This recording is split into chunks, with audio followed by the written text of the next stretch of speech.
ఒకప్పుడు దట్టమైన అడవిలో ఒక సింహం మరియు దాని భార్య ఉండేవి. ఆడ సింహం కొన్ని నెలల తరువాత 2 పిల్లలకు జన్మనిచ్చింది.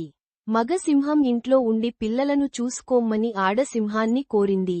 ఒకరోజు సింహం ఏ జంతువును వేటాడలేకపోయింది. కాని ఇంటికి వెళ్లేటప్పుడు దానికి ఒక నక్క పిల్ల కనబడింది. అప్పుడు సింహం దానిని తినకుండా నక్క పిల్లను ఆడ సింహం కోసం బహుమతిగా ఇంటికి తీసుకెళ్ళింది. ఆడసింహం తన సొంత పిల్లలతో సమానంగా ప్రేమతో నక్క పిల్లను కూడా పెంచడం మొదలుపెట్టింది. 3 చిన్నపిల్లలు పెరిగి పెద్దయ్యాయి మరియు కలిసి ఆడుకుంటున్నాయి. ఒకరోజు సింహం పిల్లలు ఏనుగును చూశాయి. సింహం పిల్లలు ఏనుగుతో పోరాడాలని అనుకున్నాయి. కాని నక్క పిల్ల భయపడి పారిపోదామని అడిగింది. దాంతో అవి 3 పారిపోయి తమ తల్లి ఆడసింహం దగ్గరకు వెళ్లాయి. సింహం పిల్లలు ఆమెకు జరిగిన విషయానికి చెప్పాయి. అప్పుడు సింహం నక్క పిల్లని చూసి నవ్వింది.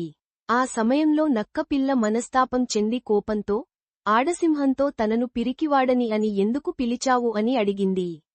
అప్పుడు ఆడసింహం, ఏనుగును తినడంలో తప్పేంటి? నీవు సింహం పిల్లవాడివి కాదు, అందుకే నీవు అలా అనుకుంటున్నావు. నీవు ఒక నక్క బిడ్డవి. మీ నక్కల జాతి ఏనుగులను తినదు. నీవు ధైర్యంగా ఉండలేకపోతే దయచేసి మమ్మల్ని వదిలి వెళ్ళి మీ నక్కల గుంపుతో జీవించు అని చెప్పింది. అప్పుడు నక్క పిల్ల ఇక అక్కడ నివసించటానికి ఇష్టపడలేదు మరియు అడవిలోకి వెళ్ళిపోయింది.